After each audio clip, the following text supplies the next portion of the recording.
Pasakas un animācija. Pūķa Ola. Reiz dzīvoja brālīts un māsiņa, un viņiem piederēja Raips Pūķis.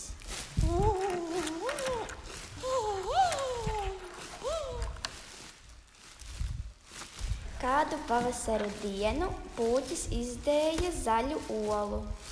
Mās, kas gan tā par olu? Nezinu, tā ir parasta ola.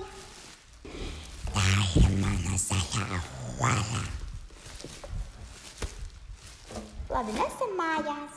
O, smaga. Ejam. Kas tas par astaini? Maku. Bums. O, Pūķa mazulis. O, aizlidoju. Atā. Filmu veidoja un ierunāja Rūta Ciniņa. Bērnam palīdzēja Dace Liepa un Vizma Virsa.